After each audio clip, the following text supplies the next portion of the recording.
Peace and blessings, fam. My name is Derek, and thank you for stopping by for some divine thoughts. Hope everybody's having a great day. I hope things have been a good week for you.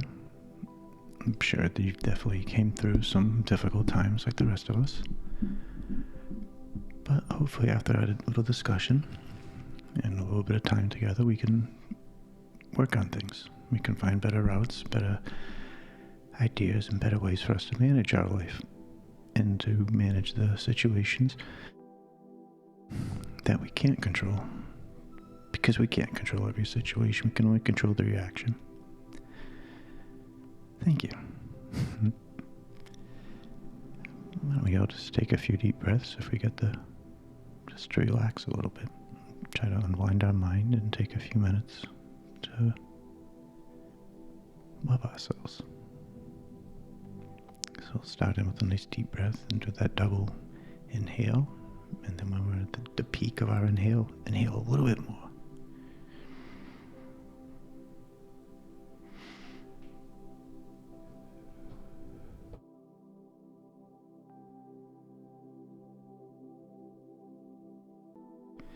Just really focus on letting all that negative stuff that's been bothering you out.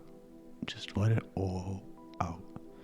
And with that deep breath in, bringing in new positive and hope and the opposite of what we're breathing out. So we'll give another one.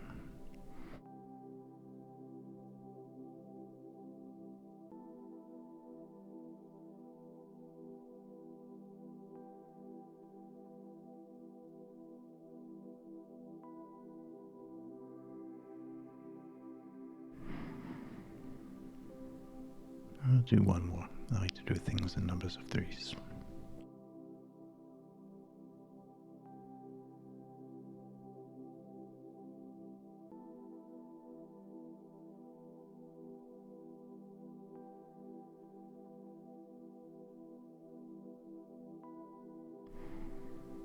Yeah, I hope you can take the time to do it for yourself. I know it seems silly.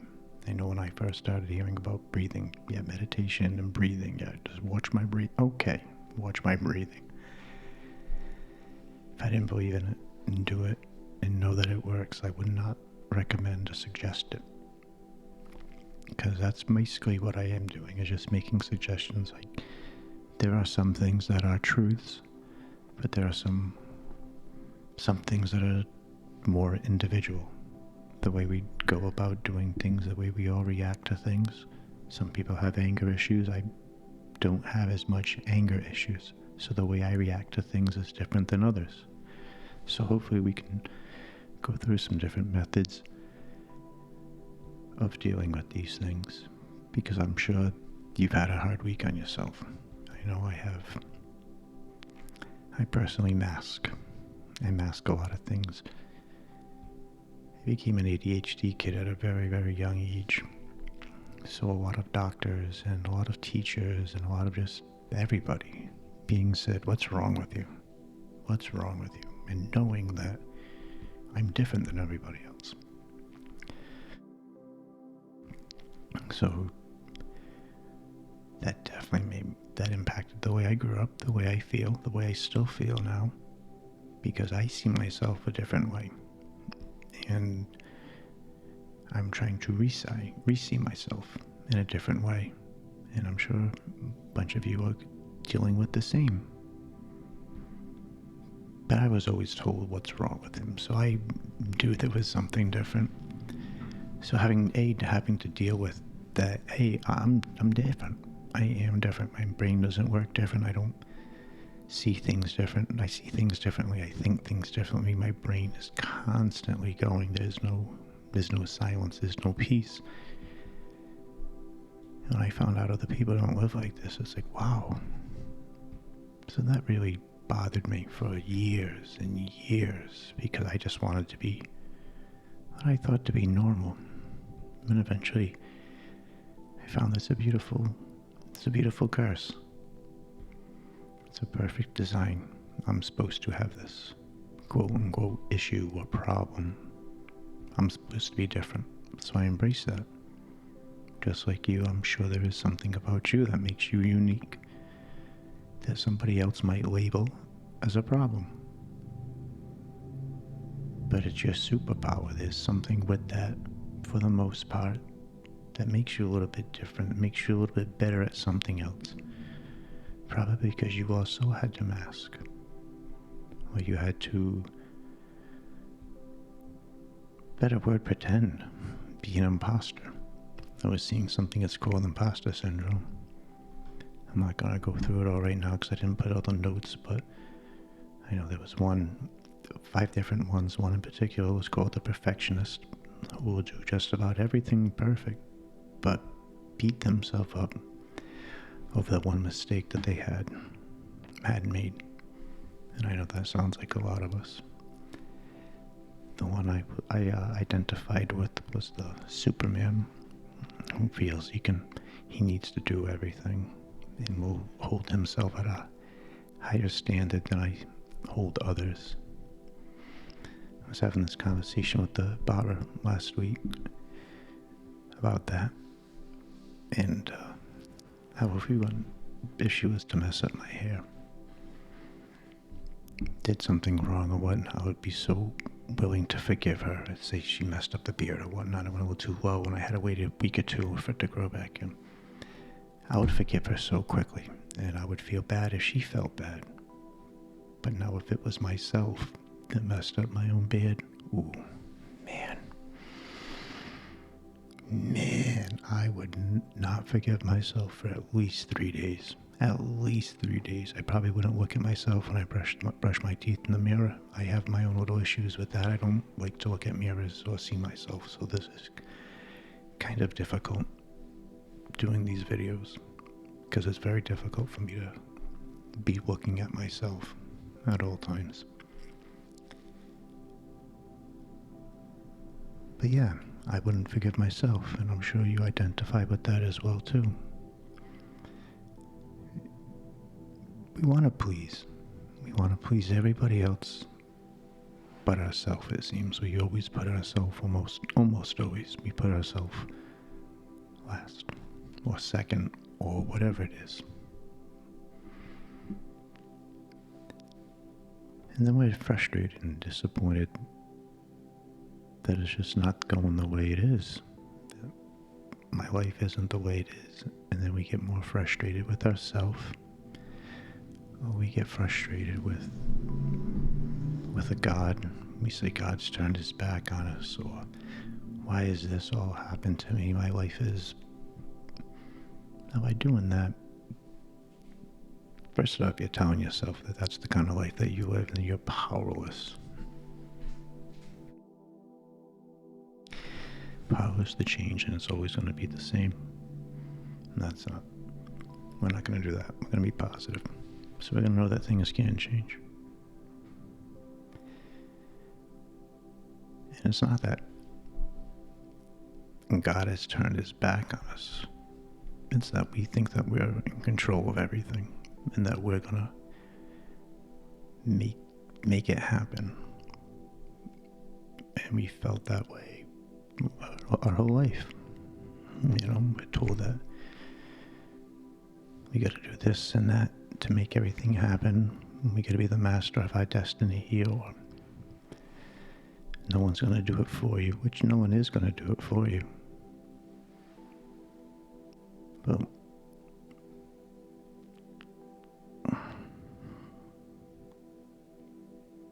because we see how doing it our way has gotten us, right? Most of us have battled some sort of a substance abuse, drugs, alcohol. Maybe you're just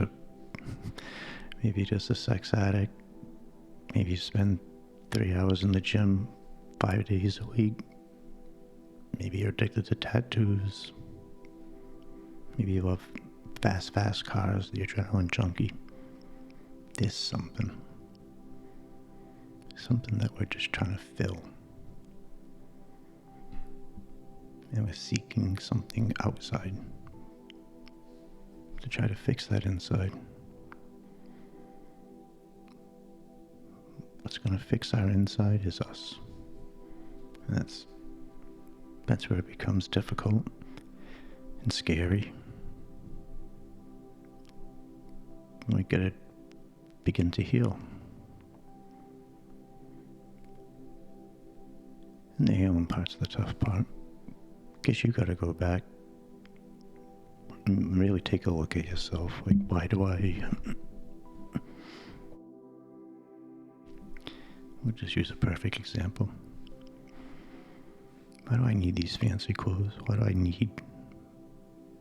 We get that urge, that feeling, I need these dunks. I need the new Off-White dunks. I need these dunks. I'm just chasing these material objects. I need the new sneakers. Just to show off to somebody else. Once you buy those sneakers, those past traumas aren't getting fixed. The little boy that was getting bullied on and picked on because he had zips, the Kmart kickers, you know, your cheap sneakers, your Walmart Shacks or whatever. That's why that person now is looking for those expensive sneakers to heal that child. And sometimes we don't want to hear those kind of things. That's why we got that closet full of clothes that we don't wear, because we were bullied, we were teased, we were picked on, we were shamed. We were shamed by our looks or what we had, what we didn't have. And now we're trying to heal that child that didn't get the Christmas gift that he wanted, and now they're searching eBay to find that toy, to get that Legend of Zelda.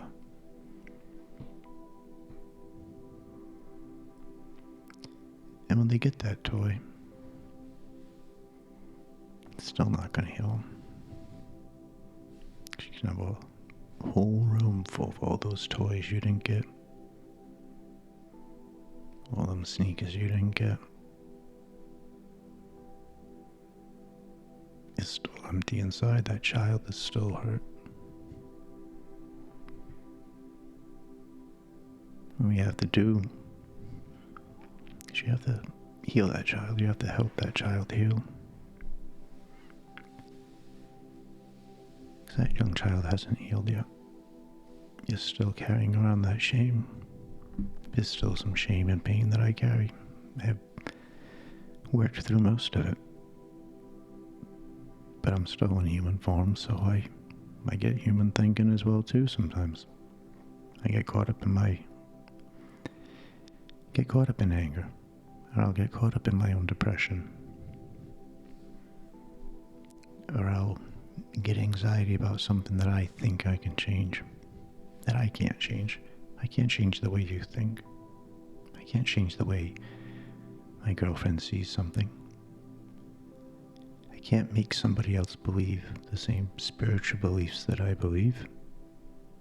I can only do me. And that's a very difficult thing for all of us. Because whether it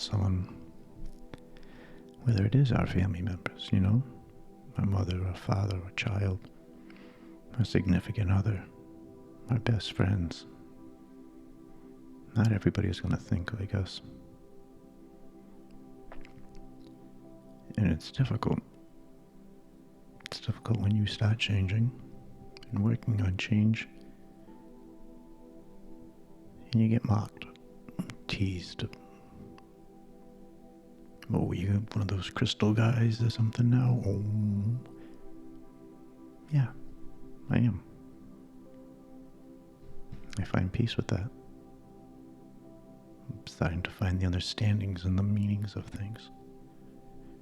So yeah. It's difficult. It's so difficult with that.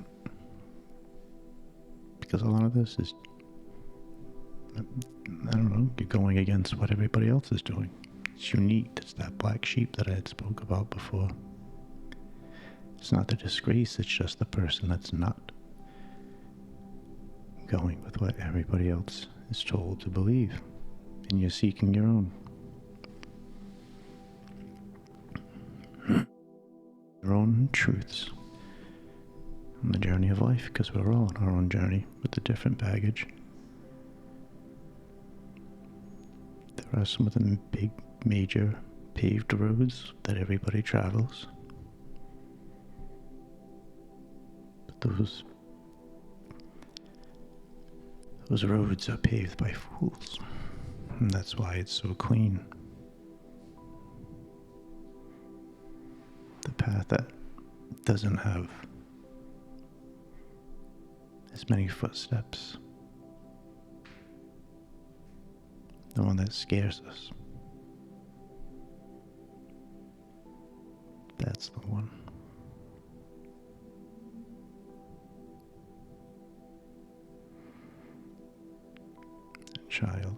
A child that wasn't told they were good enough, that they wouldn't succeed, is now a 32-year-old who believes they're still not going to succeed.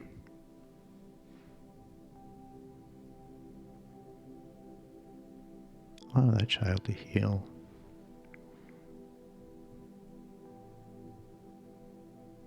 What is your vision of success? And also look at the person's, when you finally do start going through these memories, look at where that person is now too. Look how that person is at. Sometimes that perspective helps us as well too. They haven't changed, you don't see any sort of growth. That tells you that they feel they're never wrong, which means you'll never be right. So why would you have that conversation? Sometimes you just don't have that conversation. It's frustrating, very frustrating, because you want to say something back, or you want revenge. You want revenge because you're hurt. But things aren't going to change. And then you're just going to be frustrated with yourself after. Because you changed yourself in that situation and you became ugly. And you didn't want to become ugly. And if that happened, take the moment now and forgive yourself.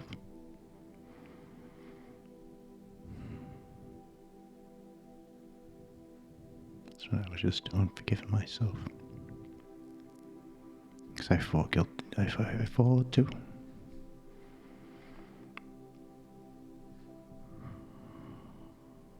Working on better coping skills is very difficult.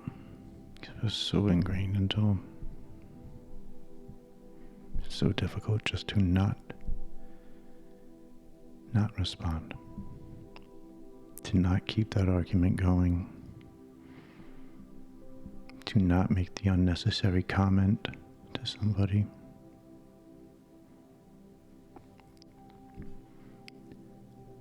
Or to be too hard on yourself. Mistakes happen. You just gotta be mindful. Being mindful is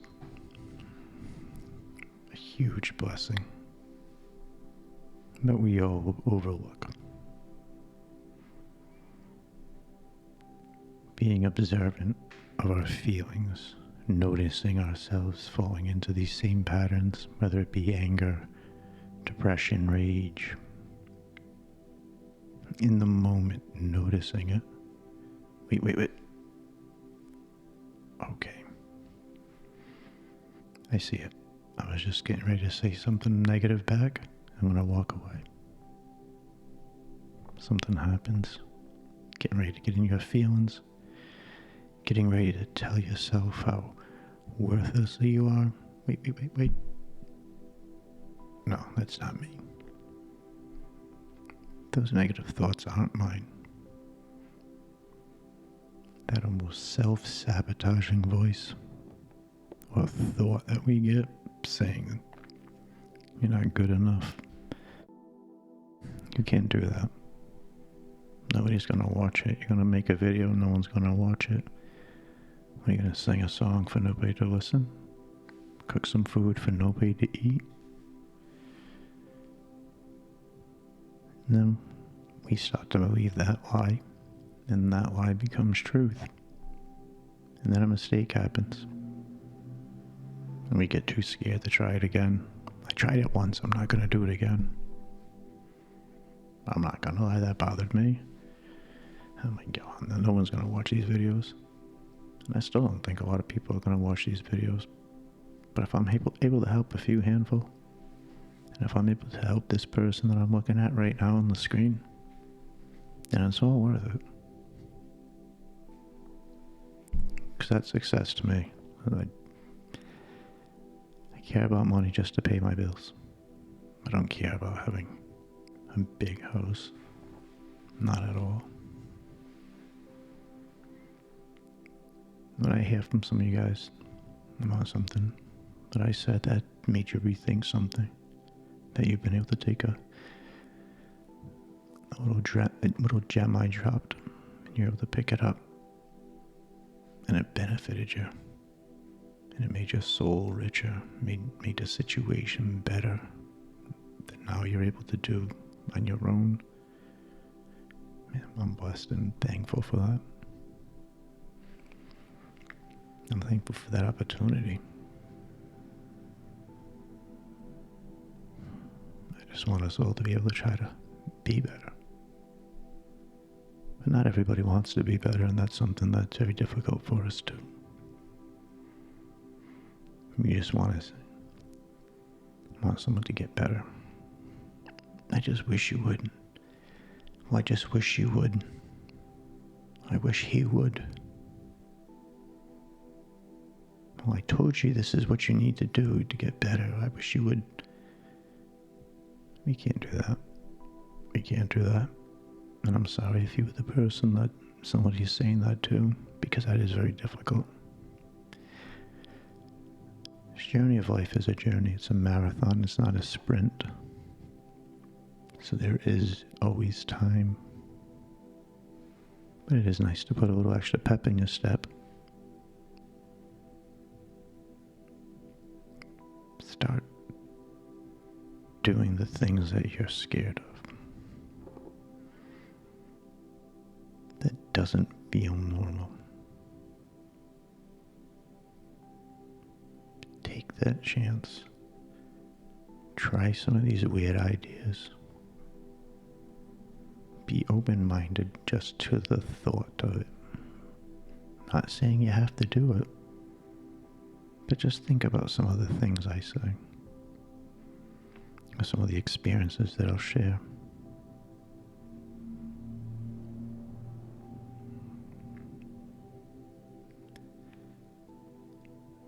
We are the only ones that are taking our own paths, and it's tough because there is no set map for us on this journey. We either follow others, or we just walk with faith that we are on the right path.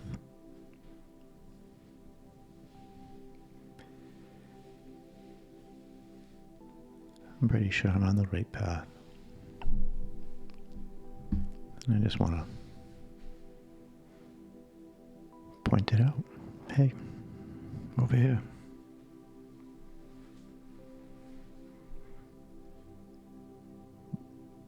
What prevents change?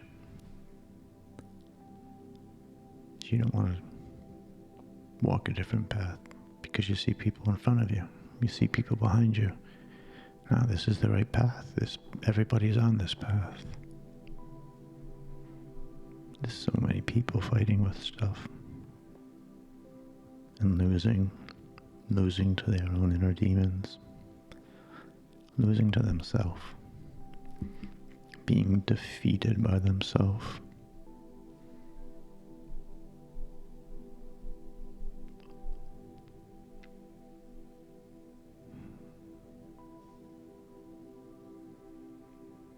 We allow that self-doubt. We allow that self-doubt to live within us. That means we are in control of it. you let something live, that means you're more powerful than it. No? If you let that spider live, it means you're not killing it. It means you're much more powerful. You're greater than that spider. So if we're letting these negative thoughts live within us, what did I just say? What did we just agree on? But if we're letting something live, that means we can kill it. It means we're stronger.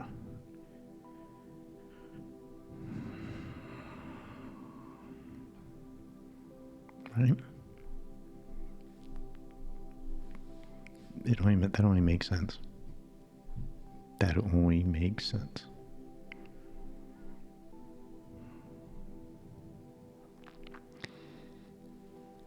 Anger is a gift. It was something that was said in an old Rage Against the Machine song. And I found out that the rest of the quote had to do with not having to accept that gift. You gave me a gift, thank you. But I don't want it. It can be with your depression, your anger. Whatever somebody else is trying to give you. And that can be yourself as well too. Because there's so much self-sabotage. Man. Telling myself all day. Once I start getting those thoughts, this is worldly thoughts. I'm a spiritual being. These are not my thoughts. This is not my energy. I am positive energy and positive thoughts. And I say both of them 3 times. By then it's taken me a minute or 2. I'm calmed down. I'm doing some breathing.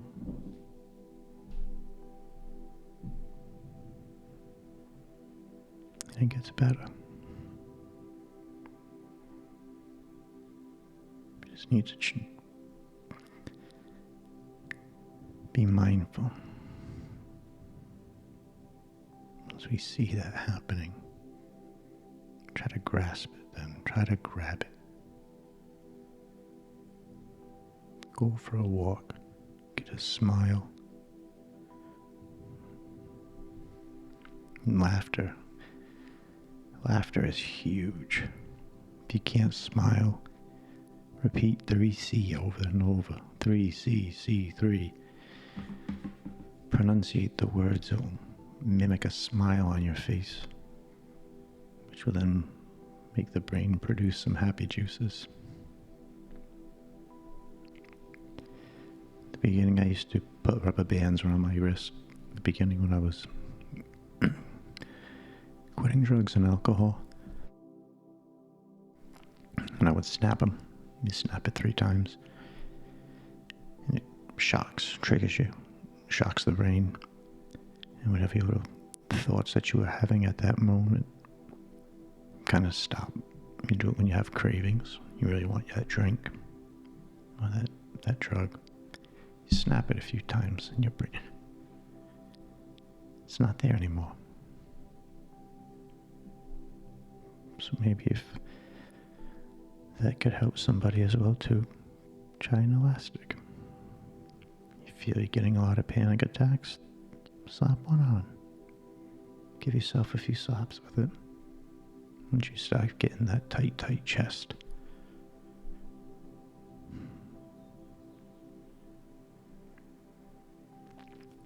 I hope something I said resonates with somebody.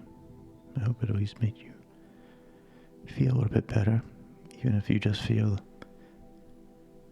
even if you got nothing from it, that you feel will benefit you, but it's making you feel better that, hey, this dude is thinking like me.